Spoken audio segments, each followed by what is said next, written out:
Welcome to Brain Friends, where two neuro nerds talk all things aphasia, language recovery, culture, and community. I am Dr. Detrina Celeste Gatson, a clinical speech-language pathologist and neuroscientist. And I am Angie Cauthorn, stroke survivor and aphasia advocate.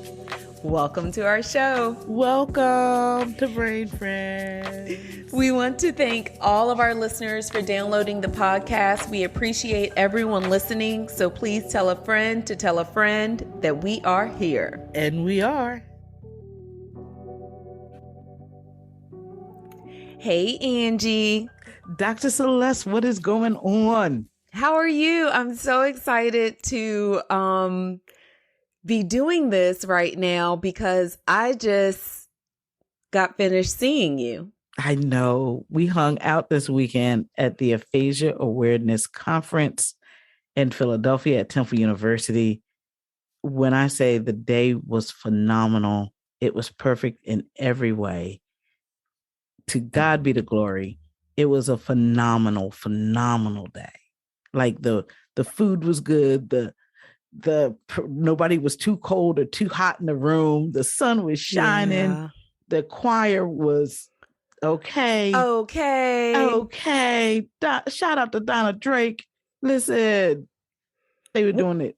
What was the name? I know we're going to get into highlights and icebreakers. That's what we're going to do this episode, is talk about all of the things related to the Aphasia Awareness Conference that you put on in conjunction with Temple University. You guys rock. Oh, thank you. Thank you. Listen, I have to shout out the lab team because they gave me the space. You come up with an idea and then somebody be like, oh, we'll help you do it. And then nothing ever happens. I said, I talked to them and Nadine was like, well, let's do it. And then comes Julie and then comes, Kevin and B. It's just been good situations. We said it and we made it happen. And I can't have obviously done this on my own, so I will not take all the credit, but it was a great day. It was so good. And I think I'm that obviously they're like, this is what we do for a living. They do conferences all the time. So yeah, it was awesome. Okay, let's get into an icebreaker because I really want to make sure that we have time to break it down. Okay, you ready for the icebreaker? Yes. What's the icebreaker? Okay, so sometimes we do if questions, like if you could do this, then, what would that look like? And so I have an if question for you for our icebreaker today. Okay. If you could find one thing besides money in your family attic, what would you want to discover? A portal to Wakanda. I'm going to Wakanda. Okay, come on, Wakanda. Come on. Oh my goodness. If it's not money, world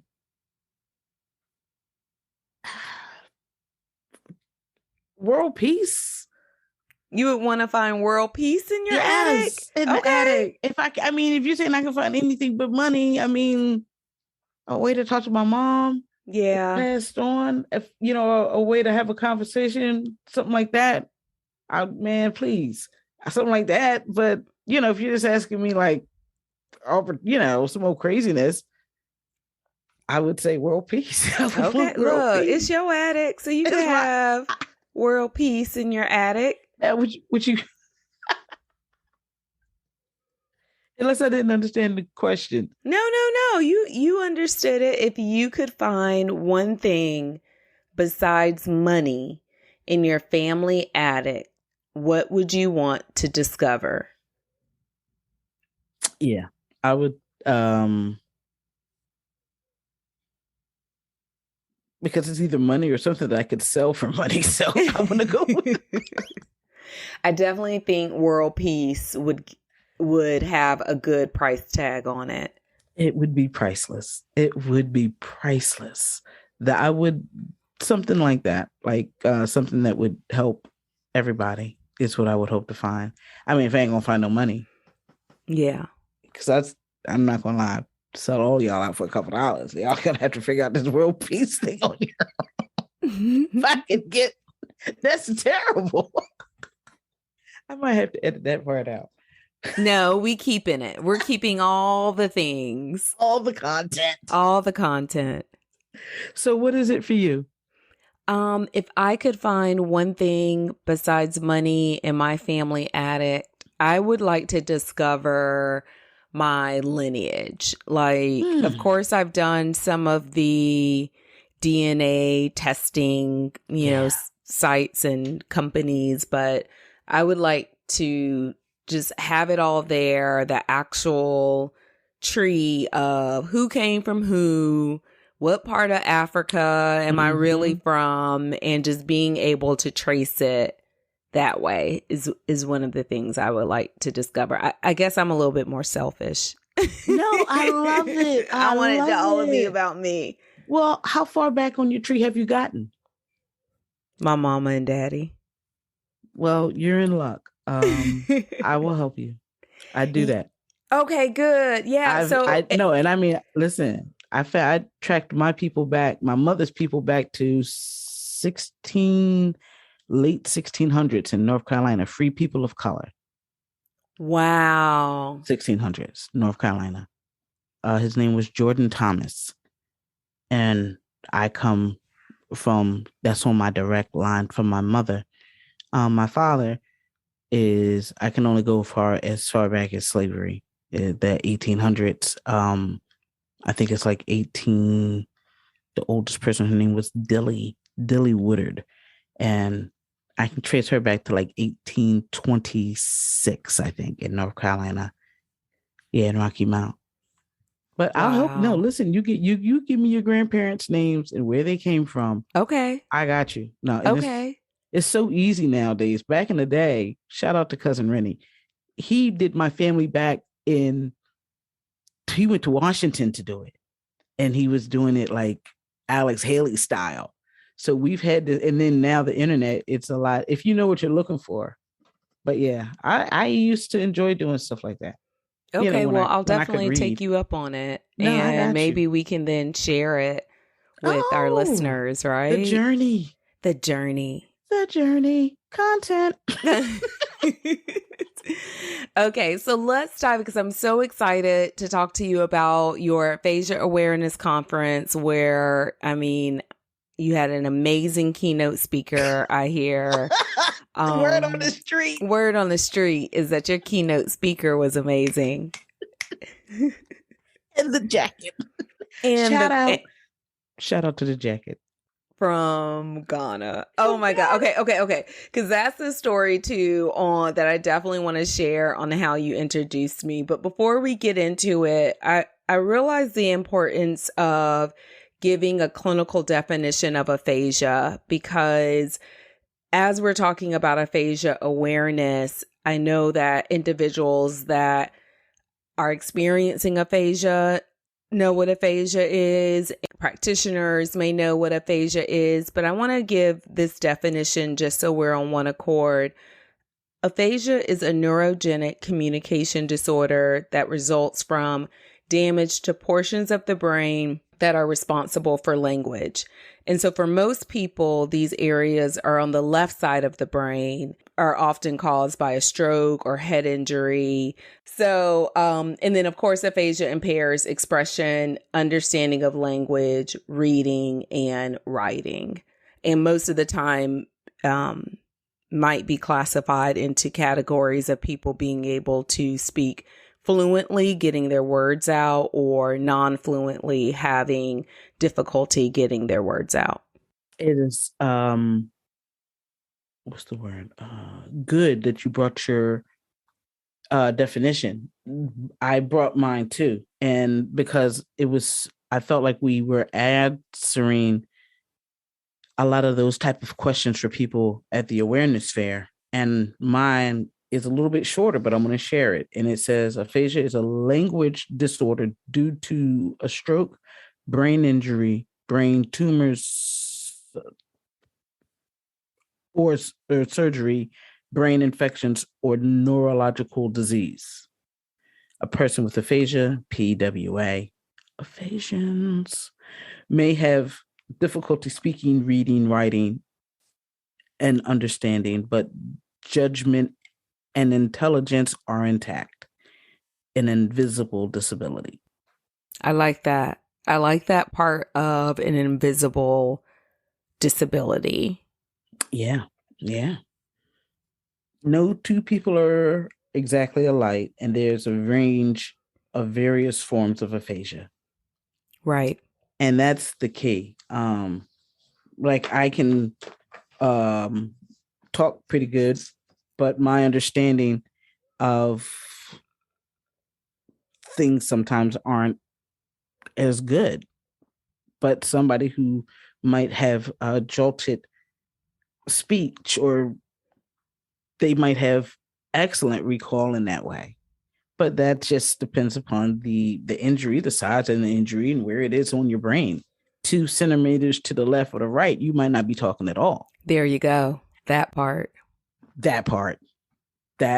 It's so, how can you know what I mean, how bad someone else's is or isn't? Because it's objective. It's not a subjective thing. It's not like, oh, I have a toothache. A toothache is kind of a toothache. You know what I mean? But brain injury is not so textbook, or what's the word I want to say? It's not like that. It's different for everybody.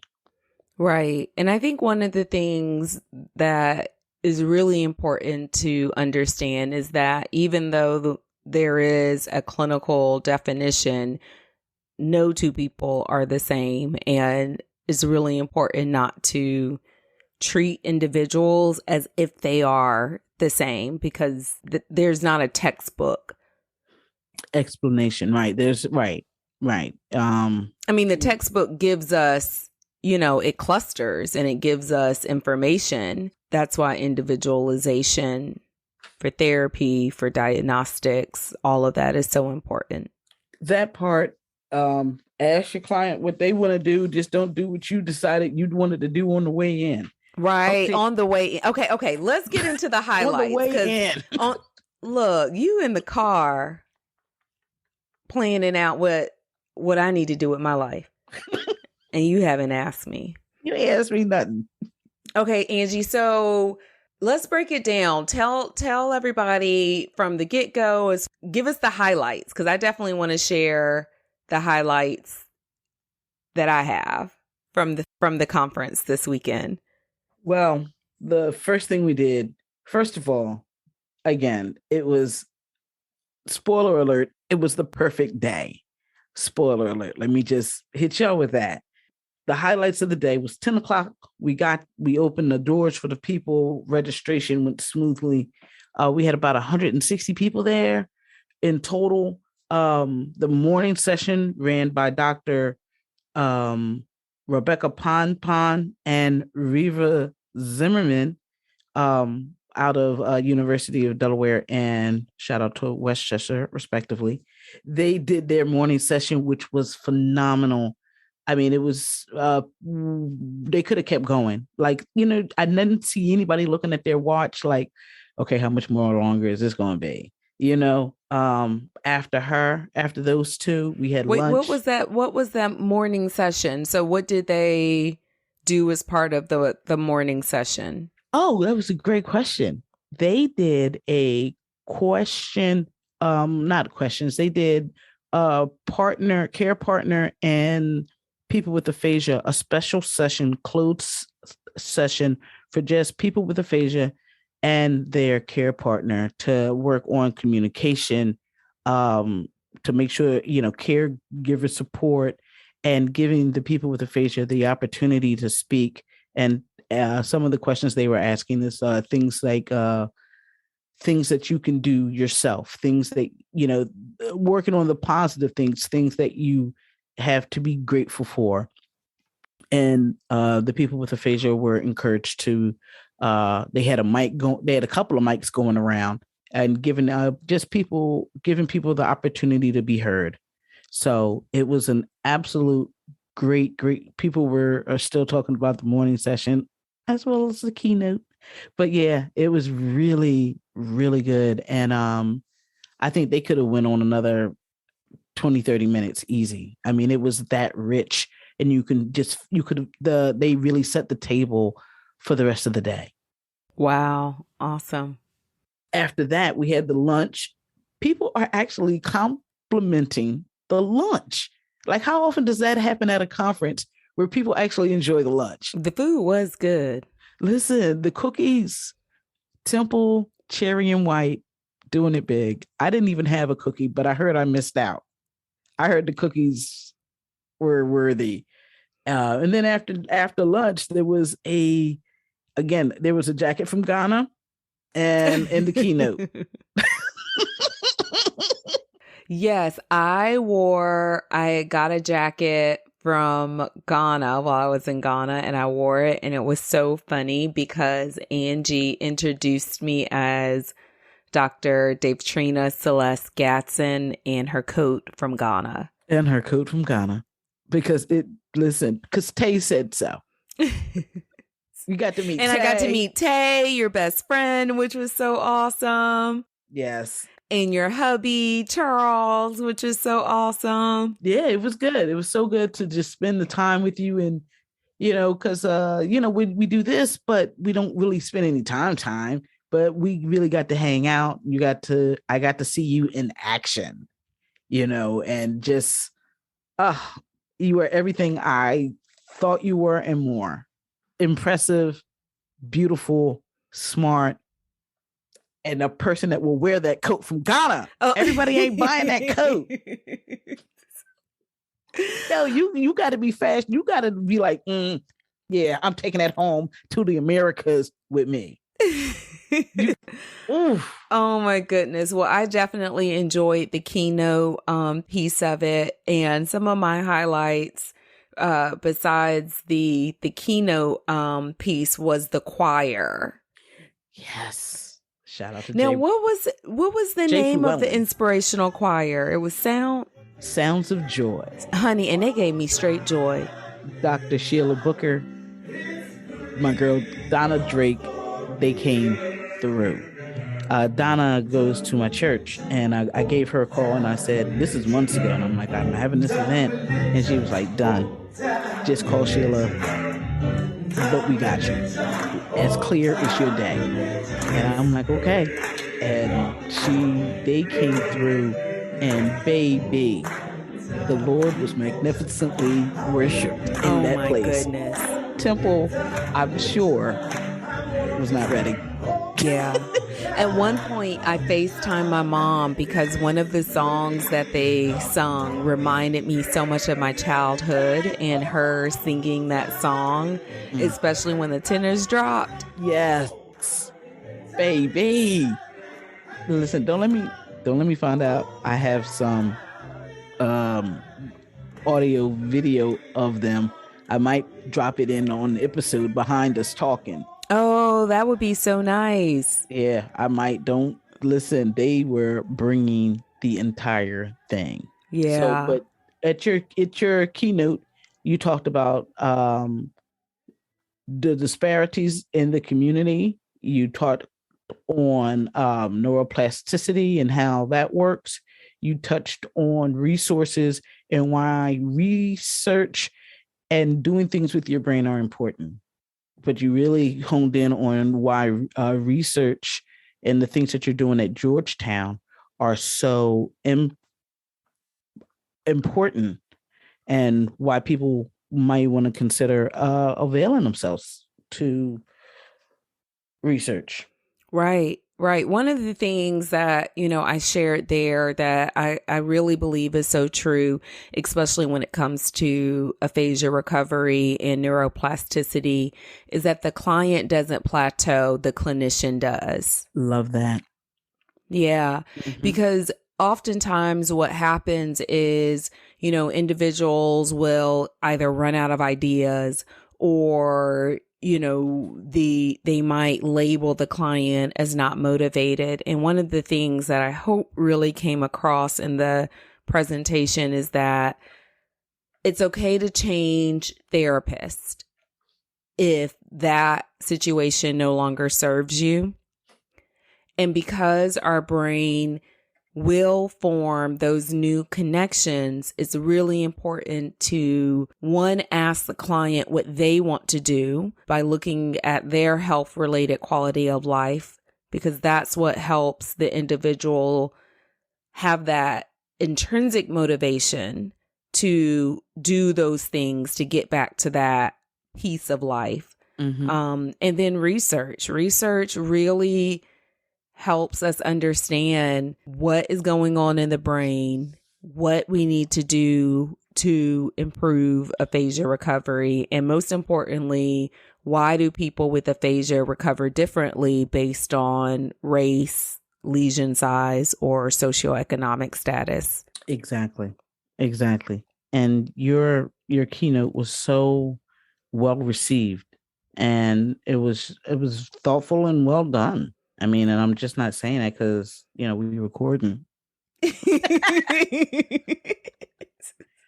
it really was, and it really kind of just what's the word? It was exactly what ARCH stands for and is about. ARCH is the Aphasia Resource Collaboration Hub, and it's established to bring together clinicians, researchers, university clinics, support group leaders and choirs and yoga aphasia groups. And that's what it does. And that's what that conference was about. Just bringing those stakeholders face to face. And then but then after that, let me stay on track here. Then we had the panelists. Oh, yes, the panelists. The panel. We had Dr. Branch Coslet. He's a brilliant neuroscientist. Brilliant. Oh, my God, neurologist. Yes. Branch is actually one of the board members of ARCH. Sarah Lance is a clinician. I'm sure she is brilliant, but I don't really know her that well, so I'm not going to give her. But you don't want to be rude, you know what I mean? But she's lovely, okay. And after that, we have Mr. Charles Cawthorn. My baby was up there. He did so good. Listen, I told him this, but of course we have to get your permission. But I think that maybe we should do a caregiver episode and have Charles on. He gave so many great nuggets. Oh, goodness. Well, we'll see about that. We'll have to see. I don't know. We ain't got no other caregivers around here. No. Right. Well, or we can just take his nuggets that he gave and we could read them. Okay. That's it. No, because you can interview. I don't know. We'll see. Okay. No decisions now. No decisions now, but he's always threatening. I would go on the show and I would tell him such and such and such. I'm like, see, this is why I edit. I was about to say, he must not know who does the editing of the podcast, which is right. Angie. Exactly. Say something out of pocket. It'll never make the cut, bro. No, but I was so proud. And actually, my friend emailed, she texted me. She was like, girl, you got a good one. You got a good one. She's like, and he loves you, and I'm sure you know that, but you did good. Yeah. And there was another survivor with aphasia that was also on the panel. Brian Malat. Brian. I'm not even going to mess up his name. Brian, he is an aphasia buddy. He's been he had his stroke, and he was telling the story about how they thought he was drunk when he got to the cab. And see, this is part of the problem. He's a whole entire white man, and they're not even listening to him. They told me I was having a panic attack in my home, and we assume that maybe they did that with the disparities and all. But then when you hear his story, so we're just not recognizing stroke. You're not recognizing stroke and you're not recognizing aphasia. And nor are you recognizing being compassionate. Because at the end of the day. Nor are you recognizing being compassionate. That's deep.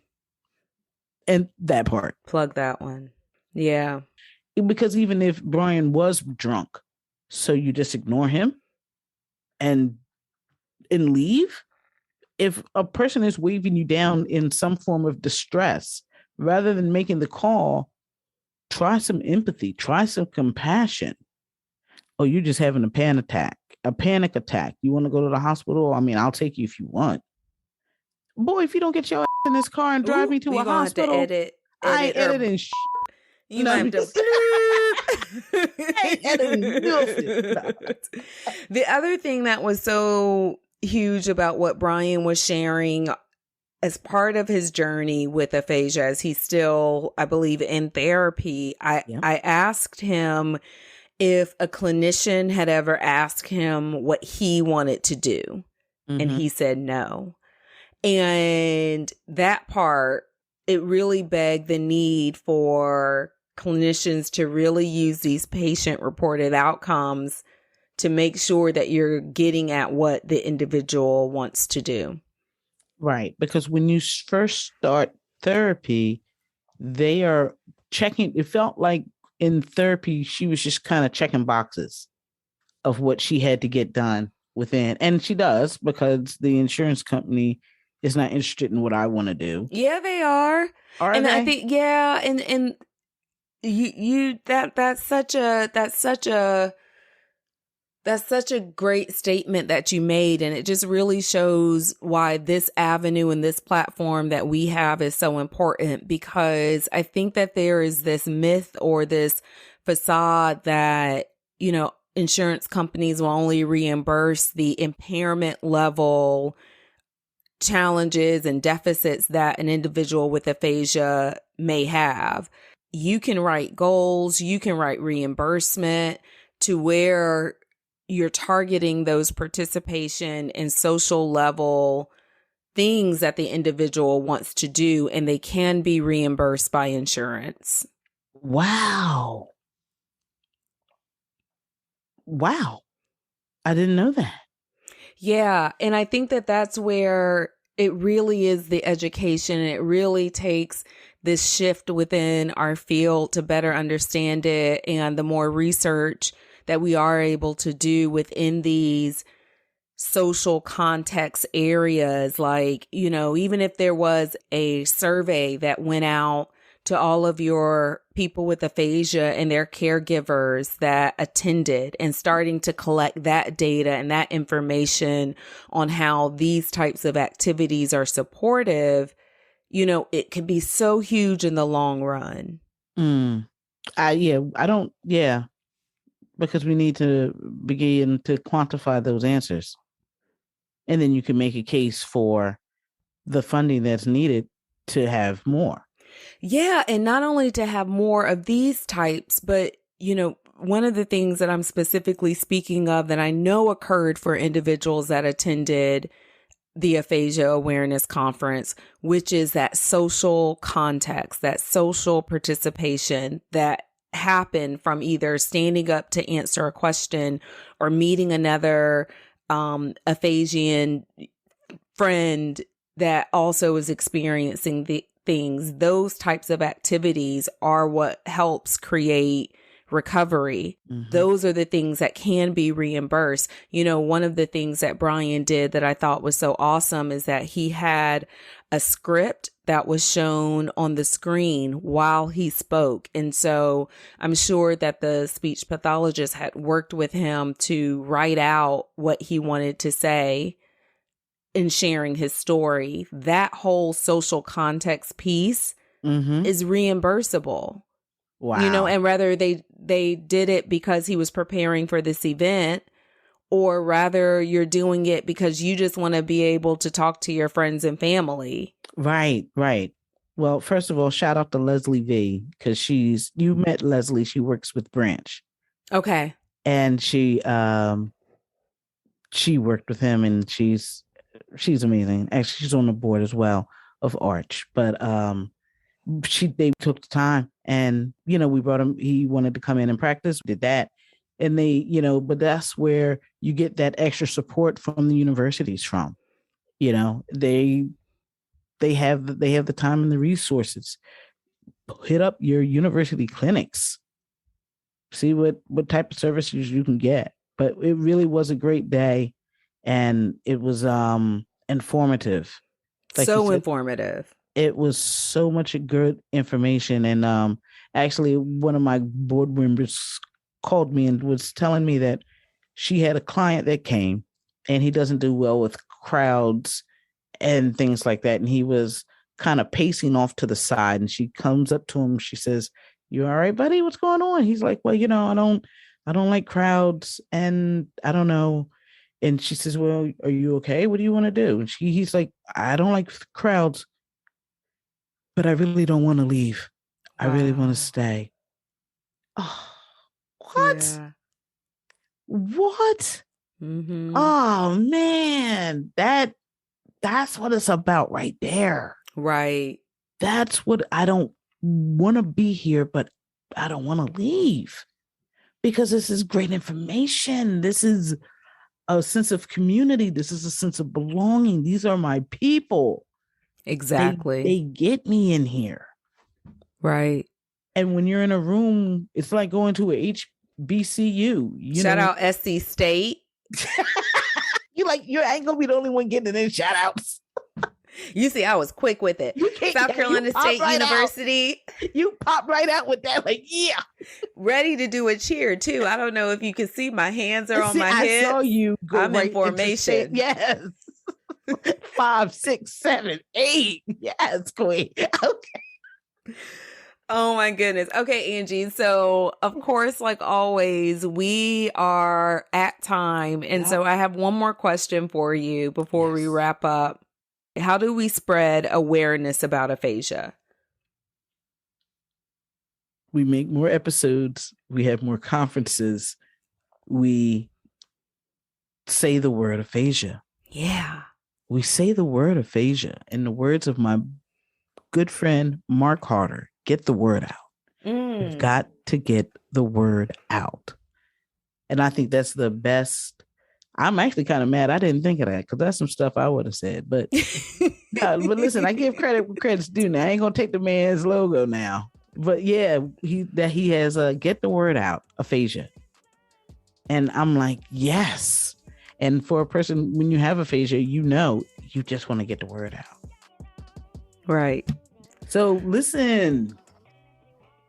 Thank you guys for listening, downloading, all of that.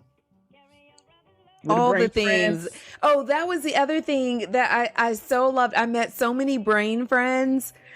Did you? Honey, you have that whole area on lock. People were coming up to me, just so excited to be a brain friend. And it made me even more excited that we're doing this and that we have this outlet. Well, listen, tell the people about the hotel room real quick. Look, let me tell you, Angie is the one. She has all the connections.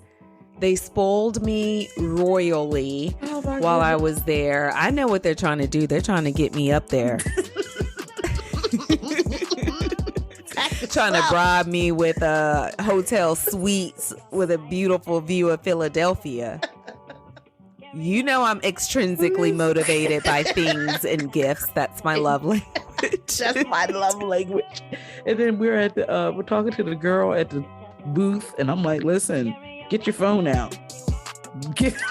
I had people pulling out their phone. Angie would say, pull out your phone, download Brain Friends. And right I'm now. So glad that you're doing that, because Brain Friends is popping right now. So keep downloading, subscribing, saving.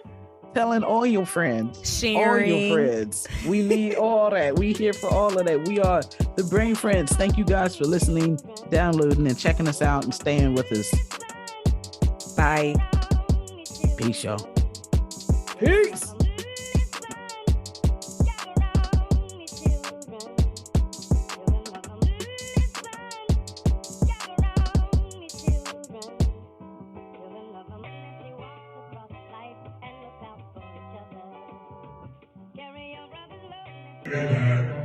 Time religion, oh, time religion, time religion, oh, time religion, time religion, oh, time religion. It's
and my grandma and my papa.